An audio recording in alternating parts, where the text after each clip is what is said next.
భగవద్గీతే భవద్వేషిణి. కృష్ణో రక్షతు no జగత్రయ గురుః కృష్ణం నమస్యామ్యహం. కృష్ణే నామరశత్రవో వినిహతాః కృష్ణాయ తస్మై నమః. కృష్ణాదేవ సముత్థితం జగదిదం కృష్ణస్య దాసోస్మ్యహం. కృష్ణే తిష్టతి విశ్వమేతదఖిలం హే కృష్ణ సంరక్ష మాం. ప్రియ భగవద్బంధువులారా, 3వ అధ్యాయంలో శ్రీకృష్ణ పరమాత్మ అర్జునుడికి ఏ విధంగా తను చేసేటటువంటి పనులని చేయాలో, ఆ రకంగా చేసేటప్పుడు అవి తనకి ఎలా బాధకాలు కావో వివరించాడు. భగవంతుడు ఈ సమస్త ప్రపంచానికి కూడా శాసకుడు. అంతేకాదు, వీరు చేసేటువంటి ఉపాసనలకి తనే కోరినటువంటి ఫలాలని ఇచ్చేవాడు. అలా ఇవ్వడం కోసం తాను సమస్త భూతముల లోపల కూడా తాను వేంచేసి ఉంటాడు అని మనకి వేదం తెలియచేస్తోంది. ఇది ముందర మనకి తెలియాలి. మయి అని శ్రీకృష్ణుడు నన్ను నాయందు అని చూపించుకుంటున్నాడు. తనని, తన స్వరూపాన్ని, తన యొక్క స్వభావాన్ని గుర్తించి భగవంతుడు ఈ రకమైనటువంటి వాడు కనుక అతని యందు మనం విశ్వాసం కలిగి ఉన్నట్టయితే మనకి ఏ ఉపద్రవం రాదు అని ఒక ధైర్యంతో కర్మలని ఆచరించడం ఆరంభించాలి. తల్లి వెనకాతల ఉన్నది అనే ధైర్యం కలిగినటువంటి శిశువు ఏ విధంగా నడు అంటే ముందుకు నడుస్తూ ఉంటాడో, అదేవిధంగా తెలిసినటువంటి శక్తి కలిగినటువంటి సమస్త యోగ్యతలో కలిగినటువంటి సకల కళ్యాణ గుణాకరుడైనటువంటి భగవంతుడు నా వెనకాతల ఉన్నాడు అని ఒక విశ్వాసం, ఒక ధైర్యం ముందర తన మనసులో కనుక ఏర్పడినట్టయితే ఇక ఏ రకమైనటువంటి కర్మ లోపము ఏర్పడకుండా తాను జీవితంలో ముందుకు సాగగలుగుతాడు. మనస్సులో భగవంతుడి విషయానికి సంబంధించినటువంటి, ఆ భగవంతుడికి ఈ జీవుడికి ఉండే సంబంధానికి సంబంధించినటువంటి ఒక విశ్వాసం ఏర్పడాలి. అంటే ఈ మనస్సుని ఆ ఆత్మ విషయక జ్ఞానంలో నిలపాలి అని, అలా నిలిపినటువంటి మనస్సుకి అధ్యాత్మ చేతస్ అని పేరు. దానితోటి కర్మలన్నీ కూడా తన యందు త్యాగం చేయమని భగవంతుడు చెప్తాడు. సన్యస్య అధ్యాత్మ చేతస అని అంటాడన్నమాట. భగవంతుడి గురించి మనసులో ఒక విశ్వాసం కలిగి ఉండడం అనంటే వేదాలు భగవత్ స్వరూపాన్ని వివరిస్తూ అంతఃప్రవిష్ట శాస్తా జనానాం సర్వాత్మా అంటుంది వేదం. ఆయన అంతఃప్రవిష్ట సమస్త చేతనాలకి కూడా లోపల తాను ప్రవేశించి ఉన్నాడు. ఎందుకోసం? శాసించడం కోసమనే తానున్నాడు.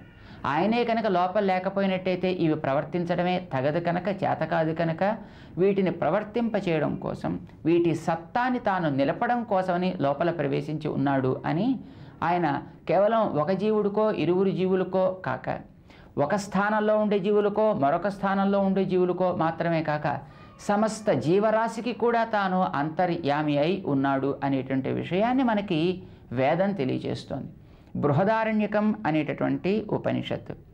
య ఆత్మని తిష్టన్ య ఆత్మానమంతరః యమాత్మాన వేద య ఆత్మానమంతరో యమయతి యస్యాత్మా శరీరం అని చాలా చక్కగా వివరిస్తుంది. ఆయన భగవంతుడు ఈ సమస్త ఆత్మలకి కూడా లోపల తాను ఉన్నాడు, ఉండి నడుపుతున్నాడు, నియమిస్తున్నాడు, శాసిస్తున్నాడు. అయితే లోపలుంటే తెలియచ్చు కదా అంటే ఆత్మానమంతరో యమయతి యం ఆత్మాన వేద, లోపలుండి నడుపుతున్నప్పటికీ కూడా వాడి గురించి ఈ ఆత్మ తెలుసుకోలేదు, అలాగే తెలియని రీతిలో తాను లోపలుండి వీటన్నిటిని కూడా శాసిస్తాడు అని వాడు లోపల ఉండి శాసించు అంతరాత్మ, అంతర్యామి అనే విషయాన్ని బృహదారణ్యకోపనిషత్తు స్పష్టం చేస్తోంది. అంతేకాదు మన పరమరుషులైనటువంటి మహానుభావులు కూడా ఆయన లోపల ఉండి అందరినీ శాసిస్తాడు. ప్రశాసితారం సర్వేషాం, సర్వేషాం ప్రశాసిత, అందరినీ కూడా ఆయన శాసించేటటువంటి వాడు లోపలుండి ఇందులోనే ఈ మన భగవద్గీతలో శ్రీకృష్ణుడు సాక్షాత్తుగా చేసినటువంటి ఉపదేశంలోనే కొంచెం ముందరికి కనుక మనం వెళ్ళినట్టయితే 15వ అధ్యాయంలో తనే స్వయంగా చెప్పుకున్నాడు. అర్జున సర్వస్య చాహం హృది సన్నివిష్టః మత్తః స్మృతి జ్ఞానం అపోహనంచ. నేను అందరికీ లోపల సర్వస్య చ అహం హృది సన్నివిష్టః. ప్రతి జీవుడికి కూడా లోపల నేను ఎక్కడ దానికి కీలకమైనటువంటి కేంద్రకమో అక్కడ నేను ఉంటాను. ఏం చేస్తా ఉండి అడిగాడు అర్జునుడు. మత్తః స్మృతి జ్ఞానం అపోహనం చ. ఎవరికైనా ఏదైనా ఒక విషయం ఈవేళ క్రొత్తగా తెలుస్తోంది అని అంటే అది నేను ఉండడం వల్ల. ఏదైనా గతంలో నేను అప్పుడు ఆ విషయం తెలుసుకున్నా, ఇప్పుడు ఈ విషయాన్ని తెలుసుకున్నా అంటూ పాత వాటిని తిరిగి మళ్ళీ మనం జ్ఞాపకం చేసుకుంటూ ఉంటామే, అలా జ్ఞాపకం చేసుకోవడాన్ని స్మరణము అని అంటాం. స్మరణం అంటే లోపల ఏది గతంలో రికార్డ్ అయి ఉందో అది తిరిగి బయటికి తెచ్చుకోవడం అని అర్థం. అసలు మొదట రికార్డు కావడం నా వల్ల, రికార్డ్ అనేది తిరిగి బయటికి రావడం నా వల్ల. అలా బయటికి వచ్చినటువంటి దాన్ని అనేక రకాలైన పూర్వాపర పరామర్శ చేసి యుక్తులతోటి ఇది ఇలా, ఇది ఇలా కాదు అని మనం నిర్ణయం చేసుకుంటూ ఉంటాం. ఇలా ఒక్కొక్క విషయాన్ని గురించినటువంటి పరిశీలన చేయాలన్నా అది నా వల్ల. మత్తః స్మృతి జ్ఞానం అపోహనంచ. ఎందుకోసం ఎలా చేస్తున్నాను? నేను లోపల ఉన్నాను కనుక. అహమాత్మా గుడాకేశ సర్వభూత ఆశయస్థితః అని ఇదే భగవద్గీతలో తాను చెప్పుకున్నాడు. ఈ విషయం అర్జునుడు విశ్వసించగలుగుతాడో విశ్వసించలేడో అని కృష్ణుడికి అనుమానం వచ్చి ఉంటుంది. అందుకోసమనే తన శక్తి ఏమిటో తన స్వరూపం ఏమిటో అర్జునుడికి చూపించాలి అంటూ తాను విరాట్ రూపాన్ని స్వీకరించాడు 11వ అధ్యాయంలో. అలా రూపించడానికి ముందుగా అంటే 10వ అధ్యాయంలో తన యొక్క స్వభావాన్ని చెబుతూ ఒక్కొక్క వస్తువులో ఏదైనా ఒక్కొక్కటి గొప్పతనాన్ని పొందింది. వృక్షాల్లో ఒకటి గొప్ప వృక్షం, జంతువుల్లో ఒకటి గొప్ప జంతువు, పక్షుల్లో ఒకటి గొప్ప పక్షి, కాలాల్లో ఒకటి గొప్ప కాలం, ఋతువుల్లో ఒకటి గొప్ప ఋతువు. ఇలాగా ఒక్కొక్క దానిలో ఒక్కొక్క దానికి ఆ రకమైనటువంటి గొప్పతనం ఎందుకోసం వచ్చిందో తెలుసునా అనే విషయాన్ని స్పష్టం చేస్తూ తాను అన్నిటికీ లోపల ప్రవేశించి ఉండడం చేత తనకుండేటటువంటి అనంతమైనటువంటి శక్తి విశేషంలో ఒక అంశాంశ అంటే ఒక సముద్రంలోంచి ఒక బిందువు, నీటి బిందువు, దాన్ని అనేక రకాల ఖండాలు చేసి అందులోంచి ఒక్క అణువు మాత్రం ఒక్క దాంట్లో ప్రవేశపెడితే ఈ లోకంలో అవి చాలా శోభాయమానంగా చాలా గొప్పవిగా కీర్తించబడుతూ వెలుగుతున్నాయి సుమా అంటూ మమ తేజోంశ సంభవం అంటూ తానే స్పష్టం చేసి ఉన్నాడు 10వ అధ్యాయంలో చివర. ఆ విషయం మీద అర్జునుడికి ఏమో అంటున్నాడు కానీ నేను వింటున్నాను కనుక నిజానికి ఆయన అంతవాడా అని ఒక సందేహం కలిగి ఉండొచ్చు. ఎవరికైనా కలుగుతుంది కదా. నేను అంతవాడినో తెలుసునా అని అంటే నిజమా అంటాడు. నిజమా అంటే వీడికి ఏదో కొంచెం సంశయం ఉంది అని అర్థం. మన అప్పుడప్పుడు చిన్నపిల్లల దగ్గర నా దగ్గర ఎంత మంచి వస్తువు ఉందో ఏది చూపించు అంటారు. చూపిస్తే విశ్వసిస్తారన్నమాట. ఇదే మాట అంత గొప్ప అర్జునుడు అన్నాడు. కొంచెం మర్యాదగా అన్నాడు అన్నమాట.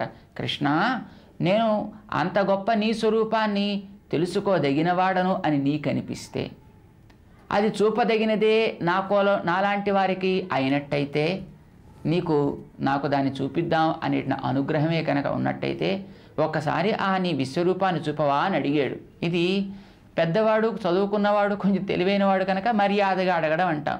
చిన్నపిల్లల కంటే ఇంత మర్యాద తెలియదు కనుక ఏదో నీ చేతిలో ఉంటే చూపించు నాకు, నీకే ఉంటే చూపించు నాకు అని మామూలుగా అడిగేస్తారన్నమాట. కృష్ణుడికి అప్పుడే అనిపించింది పాపం ఇతనికి చూపించి విశ్వసింప చెయ్యాలి అని. వెంటనే 11వ అధ్యాయంలో తన విరాట్ రూపాన్ని తాను చూపించడం జరిగింది. ఇలా అందరికీ లోపల ఉండి తనే శాసించువాడు, ప్రశాసిత అనేటటువంటి విషయాన్ని తనే అనేక సందర్భాల్లో తాను స్పష్టం చేసుకున్నాడు. మరొక చోట ఇదే భగవద్గీతలో ఈశ్వరః సర్వభూతానాం హృద్దేశే అర్జున తిష్ఠతి భ్రామయన్ సర్వభూతాని యంత్ర ఆరూఢాని మాయయ. ఒక పెద్ద జైంట్ వీల్ లాంటి దాంట్లో ఒక కుర్చీలో ఒక వ్యక్తిని కూర్చోపెట్టి గిరిగిరా తిప్పుతున్నప్పుడు ఆ వ్యక్తికి స్వాతంత్ర్యం లేక మధ్యలో ఉండి తిప్పేవాడికి మాత్రమే ఎట్లా ఒక స్వాతంత్ర్యం ఉంటుందో, తనకు అనుకూలంగా ఎట్లా మొత్తం ఆ చక్రాలని తిప్పగలడో, అదేవిధంగా నేను ఈ సకల చేతన అచేతనములకి కూడా లోపల ఉండి ఈ విశ్వానంతటిని కూడా త్రిప్పేటటువంటి అధికారిని నేను, ఈశ్వర ప్రశాసితని నేను, నియంత్రించేటటువంటి వాడను అనే విషయాన్ని తను అనేక సందర్భాల్లో స్పష్టం చేసుకున్నాడు. ఇది మనకి మనస్సులో అటువంటి విశ్వాసం ఏర్పడాలి. ఈ రకమైనటువంటి విశ్వాసం కలిగి మనస్సులో స్థిరపడితే అది అధ్యాత్మ చేతస్ అని అంటాం. ఆత్మ విషయకమైనటువంటి విశ్వాసం కలిగినటువంటి మనస్. ఆత్మ విషయక విశ్వాసం అంటే దీనికి కూడా లోపలుండి శాసించువాడు అతడు, ధరించువాడు అతడు, నియమించువాడు అతడు, అతడి చేతనే నియమించబడేటువంటి వాడిని నేను, అతడి చేతనే ధరించబడ్డవాడిని నేను, అతని కోసమే నియమించబడ్డవాడిని నేను అని విశ్వాసం వీడు కలిగి ఉండడం అన్నమాట. అలాంటి విశ్వాసంతో నా యందు నువ్వు చేసిన ప్రతి పని సమర్పించు. అలా సమర్పించినట్టయితే నీవు శరీరాన్ని అవుతావు, నేను శరీరీ అవుతాను. నీ బాధ్యత అంతా నేను తీసుకుంటాను. శరీరానికి ఏదైనా ఒకటి ఏర్పడితే ఆ బాధ్యతని శరీరం కాదుగా తీసుకునేది, శరీరం కలిగినటువంటి లోపలి వాడు తీసుకోవడం మనం గమనిస్తున్నాం కదా అర్జున. అలాగే ఇంత ప్రపంచానికి నేనే కనుక శరీరిని అనే విశ్వాసాన్ని కలిగినప్పుడు ఈ ప్రపంచంలో కలిగే ప్రతి వస్తువు యొక్క బాధ్యతని నేను తీసుకోనా? కనీసం మిగతా వాటి గురించి అట్లా అట్టే పెట్టినా ఎవరు గుర్తించి తను చేసేటటువంటి ఆ రక్షణని స్వీకరిస్తాడో వాళ్ళని తప్పనిసరిగా నేను రక్షించి తీరుతాను సుమా అంటూ మయి సర్వాణి కర్మాణి సన్యస్య అధ్యాత్మచేతస. అలా నువ్వు కనుక సమర్పించి అప్పుడు నీ కార్యక్రమాన్ని నిర్వర్తించినట్టయితే యుధ్యస్వ విగతజ్వర, అప్పుడు నీ యుద్ధ ఆరంభం చేయి. విగతజ్వర, నీకు ఏ రకమైనటువంటి జ్వరము ఏర్పడదు. జ్వరము అంటే మానసికమైనటువంటి కలత, సంకోచం, ఒక టెన్షన్. నీకు ఏ రకమైనటువంటి టెన్షన్స్ ఇంకా ఆ వేళ ఉండవు. ఎందుకోసం? నిరాశీహి నిర్మమః అవుతావు. ఎప్పుడైతే నా మీద భారాన్ని వదులుతావో అప్పుడు నిరాశీహి, దాని ఫలమునందు నీకు ఆశ ఉండదు. నాయన అర్పించావు కనుక ఫలం వాడే ఇచ్చుకుంటాడు అని విశ్వాసం కలుగుతుంది. నిర్మమః, వాడు చేయమన్నట్టు నేను చేశాను కనుక అది ఎలా జరిగితే నాకేమి కనుక వాని యొక్క విధిని, వాని యొక్క శాసనాన్ని నేను పరిపాలన చేశా అనే విశ్వాసం నీకుంటుంది. మమత నీ యందు తొలగుతుంది. కనుక చేసిన కార్యక్రమాన్ని నా యందు సమర్పించడం చేత కర్తృత్వాన్ని నువ్వు త్యాగం చేసినట్టయింది. రెండవది నిరాశి, ఫలమును ఆశించలేదు కనుక ఫలమును త్యాగము చేసినట్టయింది. నిర్మమః, మమతని త్యాగం చేసావు కనుక సంగత్యాగం చేసినట్టయింది. ఇది త్రివిధ త్యాగము అని అంటారు. కర్తృత్వ, ఫల, సంగత్యాగము అని అంటారనమాట. ఇలా కనుక నువ్వు త్యాగం చేసావా, ఇప్పుడు నువ్వు ఏం చేసినప్పటికీ కూడా అది శాస్త్రవిహితమైనటువంటి కార్యమైనప్పుడు నీకు ఏ రకంగా బంధకం కాదు. యుధ్యస్వ విగతజ్వర, ఇక నీకు ఏ చికాకు ఏర్పడదు. నీకు ఇప్పుడు ఆనందమే. దాని ఫలితంతో నీకు ఏ రకమైన సంబంధం లేదు. నేను చూసుకుంటా ఆ బాధ్యత అంటూ స్వామి కర్మయోగాన్ని ఆచరించేటటువంటి విధానాన్ని, ఆచరించేటప్పుడు మనస్సుని ఏ విధంగా తను శిక్షించాలో, అంటే దానికి ఏ విధమైనటువంటి శిక్షణని ఇవ్వాలో ఆ విధానాన్ని కూడా స్పష్టం చేశాడు మై సర్వాణి కర్మాణి అనేటటువంటి శ్లోకంలో. ఇందులో తాను తనయందు అని భగవంతుడు చూపించుకోవడం ద్వారా ఈ జీవులందరికీ కూడా అన్ని రకాలైనటువంటి బంధుత్వము తనతోటే ఉన్నది అనే విషయాన్ని స్పష్టం చేస్తాడు. ఆ బంధుత్వాన్ని గురించి ఒకసారి మనం తెలుసుకోవాలి. దాని తరువాత ఆయనే సర్వాంతరాత్మ అని చెప్పడం ద్వారా అందరికీ కలిగేటటువంటివి తన బాధ్యత తప్ప వారికి ఆ బాధ్యతని తమ మీద ఆరోపించుకొనవలసిన అవసరం లేదు అనే విషయాన్ని కూడా స్పష్టపరుస్తాడు. ఆ రకంగా లోపల ఉండేటటువంటి వ్యక్తిని మనం శేషి అంటాం. ఆ పైనుండేటటువంటి నడపబడే వస్తువుని శేషము అని అంటాం. ఈ శేషము శేషి అనేటటువంటి ఒక సంబంధం అంటారు. అది శేషశేషి భావ సంబంధము అని అంటారను. ఇది పరమాత్మకి ఆత్మకి, పరమాత్మకి ప్రపంచానికి ఉన్నటువంటి ఒక శాశ్వతికమైనటువంటి సంబంధం. ఆ సంబంధం ఏమిటో మనం తెలుసుకున్నట్టయితే మనకు ఒక ధైర్యం ఏర్పడుతుంది. అది తెలుసుకునేటటువంటి ప్రయత్నం చేద్దాం. జై శ్రీమన్నారాయణ.